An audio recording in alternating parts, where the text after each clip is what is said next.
Sir, ಇವತ್ತು ನಾಮಪತ್ರ ಸಲ್ಲಿಕೆ ಮಾಡೋಕೆ ಮುಂಚೆ ಚಾಮುಂಡೇಶ್ವರಿ ದರ್ಶನ ಪಡೆದಿದ್ದೀರಿ, ಏನೆಲ್ಲ ತಯಾರಿ ಇವತ್ತು ನಾವು 11 ಕಾಲಿಗೆ ನಾಮಪತ್ರವನ್ನ ಸಲ್ಲಿಸ್ತಾ ಇದ್ದೇವೆ. ಇವಾಗ ಸಾಂಪ್ರದಾಯಿಕವಾಗಿ ನಾವು ಇಲ್ಲಿ ನಮ್ಮ ಚಾಮುಂಡೇಶ್ವರಿ ದರ್ಶನವನ್ನು ಪಡೆದು ಆಶೀರ್ವಾದವನ್ನು ಪಡೆದು ನಾವು ನೂರಾರು ಸಾವಿರಾರು ಅಭಿಮಾನಿಗಳು ಕಾರ್ಯಕರ್ತರ ಆಶೀರ್ವಾದದೊಂದಿಗೆ ನಾವು ನಾಮಪತ್ರವನ್ನು ಸಲ್ಲಿಸ್ತಾ ಇದ್ದೇವೆ. ನಮ್ಮ ಜೊತೆಗೆ ನಮ್ಮ ಅಶ್ವಥ್ ನಾರಾಯಣ ಅವರು ಕೂಡ ಇದ್ದಾರೆ. ಅವರು ಕಳೆದ ಚುನಾವಣೆಯಲ್ಲಿ ಸ್ಪರ್ಧೆ ಮಾಡಿ ಅತಿ ಹೆಚ್ಚು ಮತಗಳನ್ನು ಪಡೆದಿದ್ರು. ಸುಮಾರು 6,75,000 ಮತಗಳನ್ನು ಪಡೆದಿದ್ರು.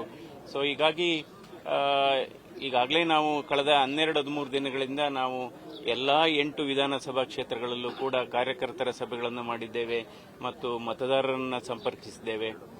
ಎರಡು ಜೆಡಿಎಸ್ ಮತ್ತು ಬಿಜೆಪಿ ಈ ಎರಡೂ ಪಕ್ಷದ ಕಾರ್ಯಕರ್ತರ ಮನಸ್ಸುಗಳು ಒಂದಾಗಿದೆ, ಹೃದಯಗಳು ಒಂದಾಗಿದೆ, ಒಂದು ಎಲ್ಲ ಒಗ್ಗಟ್ಟಾಗಿ ತುಂಬಾ ಹುಮ್ಮಸ್ಸಿನಿಂದ ಕೆಲಸ ಮಾಡ್ತಾ ಇದ್ದಾರೆ.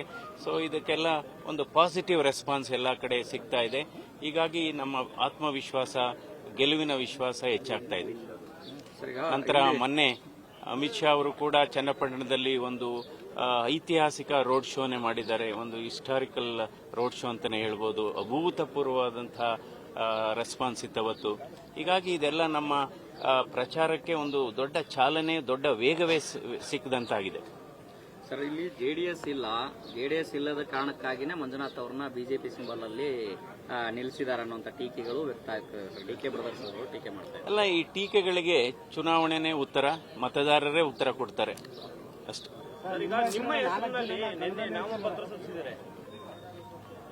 ಸಿಎನ್ ಮಂಜುನಾಥ್ ಅವರ 3-4 ಮಂಜುನಾಥ್ಗಳ ಹೆಸರುಗಳು ಬಂದಿದೆ. ಅಲ್ಲ, ಇವೆಲ್ಲ ಬಹಳ ಹಿಂದಿನ ದಿನದಿಂದನೇ ಬಂದಿರತಕ್ಕಂತ ಈ ತಂತ್ರಗಳು.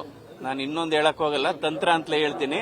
ಸೊ ಈ ತಂತ್ರಗಳು ಅಂದ್ರೆ ಜನರು ಪ್ರಜ್ಞಾವಂತರಾಗಿದ್ದಾರೆ, ಜನರು ವಿದ್ಯಾವಂತರಾಗಿದ್ದಾರೆ, ವಿಚಾರವಂತರಾಗಿದ್ದಾರೆ. ನಂತರ ನಾನು ಕಮಲದ ಗುರುತಿನಲ್ಲಿ ಸ್ಪರ್ಧೆ ಮಾಡ್ತಾ ಇದ್ದೇನೆ. ರಾಷ್ಟ್ರೀಯ ಪಕ್ಷವಾದಂಥ ಬಿಜೆಪಿಯಿಂದ ಸ್ಪರ್ಧೆ ಮಾಡ್ತಾ ಇದ್ದೀನಿ. ಮೈತ್ರಿಯ ಅಭ್ಯರ್ಥಿಯಾಗಿ NDA ಒಕ್ಕೂಟದಲ್ಲಿ ಮಾಡ್ತಾ ಇದ್ದೀನಿ. ಜನರೆಲ್ಲ ಇದನ್ನೆಲ್ಲ ಅಂದ್ರೆ ಇದರ ಅರ್ಥ ಗಾಬರಿ ಆಗಿದೆ ಅಂತ ಕೆಲವರಿಗೆ. ಸಿಂಬಲ್ ಒಬ್ಬರಿಗೆ ಕೊಡೋದು, ಕಮಲ ಚಿಹ್ನೆ ಡಾಕ್ಟರ್ ಸಿ ಎನ್ ಮಂಜುನಾಥ್ ಅವರಿಗೆ ಕೊಡೋದು. ನಿಮ್ಮ ವಿರುದ್ಧ ಅಂದ್ರೆ ಆಮಿಷಗಳನ್ನ ಒಡ್ಡುವಂತದ್ದು ಜನರಿಗೆ, ಕುಕ್ಕರ್ಗಳು, ಸೀರೆಗಳು, ಈ ತರ ಆಮಿಷ ಒಡ್ಡಿ ಮನವೊಲಿಸುವಂತ ಕೆಲಸ. ಇದ್ರ ಬಗ್ಗೆ ಆಲ್ರೆಡಿ ಚುನಾವಣಾ ಆಯೋಗಕ್ಕೆ ಸಲ್ಲಿಸಲಾಗಿದೆ. ಅದಕ್ಕೆ ಕ್ರಮ ತೆಗೆದುಕೊತಾ ಇದ್ದಾರೆ. ಸೊ ಜನರು ಕೂಡ ಬುದ್ಧಿವಂತರಿದ್ದಾರೆ. ಸೊ ಅಂದ್ರೆ ಇದೆಲ್ಲ ಅಂದ್ರೆ ಚುನಾವಣೆ 26ಕ್ಕೆ ಬರ್ತಾ ಇದೆ ಅಂದ್ಬಿಟ್ಟು ಇದು ಜನರಿಗೆ ಜಾಗೃತಿಗೊಳಿಸುವಂಥದ್ದು. ಇದೆಲ್ಲ ಇದು ಮಾಡ್ತಾ ಇದ್ರೆ 26ಕ್ಕೂ ಚುನಾವಣೆ ಇದೆ, ನಾವು ಮಂಜುನಾಥ್ ಅವ್ರಿಗೆ ಓಟ್ ಹಾಕಬೇಕು ಅನ್ನುವ ಒಂದು ಸೆನ್ಸಿಟೈಸ್ ಆಗ್ತಾ ಇದೆ. ಸರ್, ಅಂದ್ರೆ ಈ ಕ್ಷೇತ್ರ ಲೋಕಸಭಾ ಕ್ಷೇತ್ರ ಅರ್ತ್ಕೊಳ್ಳಕ್ಕೆ 10 ವರ್ಷಗಳು ಬೇಕು. ಮಂಜುನಾಥ್ ಅವ್ರಿಗೆ ಎಲ್ಲ ಗೊತ್ತಾಗುತ್ತಾ ಅಂತ ಪ್ರಶ್ನೆ ಮಾಡ್ತಿದ್ರು. ನೀವು ಕಳೆದ ಒಂದು 15 ದಿನಗಳಿಂದ ಸುತ್ತಾಟ ನಡೆಸಿದ್ರಿ, ಜನಗಳನ್ನ ನೋಡಿದ್ರಿ, ಅಮಿತ್ ಶಾ ಅವರ ರ್ಯಾಲಿಯಲ್ಲೂ ಕೂಡ ಜನ ನೋಡಿದ್ರಿ. ಏನ್ ಅನ್ಸುತ್ತೆ ಅಂತ? ಇವಾಗ ಕಳೆದ ಚುನಾವಣೆ ಏನಾಗಿದೆ, ಇಲ್ಲೇ ಕಳೆದ ಚುನಾವಣೆಯ ಅಭ್ಯರ್ಥಿ ಇದ್ದಾರೆ, ಅಶ್ವಥ್ ನಾರಾಯಣ ಅವರಿದ್ದಾರೆ. ಆ ಸಂದರ್ಭದಲ್ಲಿ ಏನಾಗಿತ್ತು, ಕಾಂಗ್ರೆಸ್ಸು ಜೆಡಿಎಸ್ ಒಟ್ಟಾಗಿತ್ತು.